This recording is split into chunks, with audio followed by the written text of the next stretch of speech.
Hey everybody, Combo Collectibles coming at you from Niagara Comic Con, and we're here with Raphael himself from the TMNT movies, Kenn Scott. How you doing? Cowabunga, y'all. I'm doing great. Thanks a lot, man. Enjoying the weekend so far? Dude, this weekend is fantastic. Not only are we in beautiful Niagara Falls, which I've never seen before, but we're having a great Comic Con. There's a lot of great fans here, great energy. It's awesome. Awesome. Glad you're enjoying it so far. We're happy to have you. Thanks. Now, before you did the TMNT movies, were you a fan of the Turtles before that, or is that kind of how you got introed into it? No, I had no idea about the Teenage Mutant Ninja Turtles. The only thing was, because I grew up as a martial artist since I was 12 years old, I was familiar with all things martial arts, movies and stuff. And at some point, somebody said to me, hey, you're into martial arts. You ever heard of the Teenage Mutant Ninja Turtles?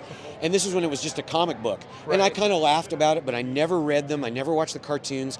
And so when I actually got the job and walked onto the set for the first time, I had to point at different people on the set and go, who's that? Like I pointed at Judith Hogue and I said, who's that? And somebody goes, that's April O'Neil. And I'm like, who's April O'Neil? And they go, that's the Turtles' best friend. And then I go, who's that? They go, that's Casey Jones. I said, who's Casey Jones? So I actually got educated on the set, and then my real education came when I went into the production office one time to do some paperwork, and nobody was looking, so I stole a script. And when I stole that script, I read the whole thing overnight, and that's how I learned who everybody was. Awesome. Yeah. Now, when you were getting auditioning for the movie, what was the audition process like? Was it script reading? Did you have to do stunts and martial arts for the audition as well? Well, for me, when I got the first job in Ninja Turtles, I was not hired to be one of the Ninja Turtles. I was actually hired to be one of the foot soldiers.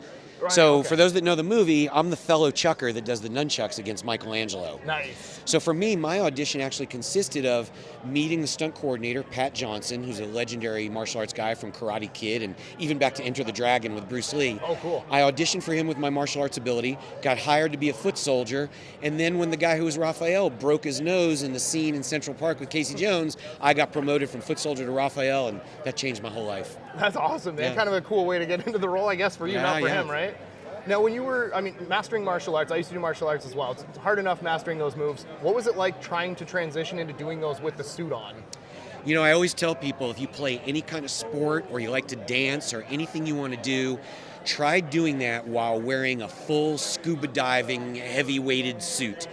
And so you're limited by the weight, you can't breathe, you can't see, you're sweating like crazy. So the challenges that it presented to try and do world-class movie martial arts in a 35-pound rubber suit was, it was a very high challenge bar to overcome. Yeah. It always blows my mind when I see those movies. I don't understand like how people can move like that, let alone in the suit, right? It's absolutely incredible. Lots of practice, eh? Now, when you're looking back at the Turtles now, it's been 30-something years since those movies came out? 30-something? It's 35 years. We're in the 35th anniversary. 35? 30-something. Oh my gosh. Yeah. Now, what's it like looking back and seeing the longevity of the popularity? Like, you're still doing Comic-Cons all over the place. People still love the Turtles. Did you ever imagine back in the day that it would be what it is today? Well, you can never imagine that your video is going to go viral, right? You never know. You can't make a viral video unless you do this. No, I'm just kidding. That's the thumbnail right there is me getting punched in the face by Raphael. You can't know when something's going to go viral or going to be huge. You hope for the best, right? The producers are hoping they're going to change the world, but every producer on every movie hopes that. So they knew they were doing something different and special, but nobody had any idea that opening night, the lines would be around the block with kids and that it would change the world. So no, we had no idea. And now looking back 35 years later, you see that Ninja Turtles wasn't just a movie or a TV show or a comic book. Ninja Turtles became a mythology that changed the world for a generation.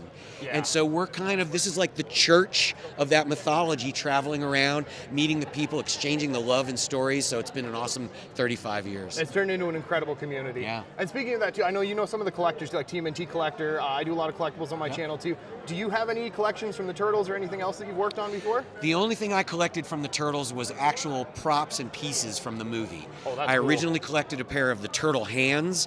I collected Raphael's original size. Wow. I have my original movie pass that I had to go in and out of the studio with. I have the original script from Ninja Turtles, still in the original binder and everything. And then I have the first original call sheet that has my name on it that tells me what time. So that's my collection, is memorabilia from the movie. That's really cool. That's an incredible collection. Really unique pieces there, eh? Awesome. Well, we don't want to take up too much of your time. Thank you so much for speaking with us. I hope you enjoy the rest of the day here at Niagara Comic Con, and we'll hope to see you up here again sometime. Right on. Cowabunga, y'all.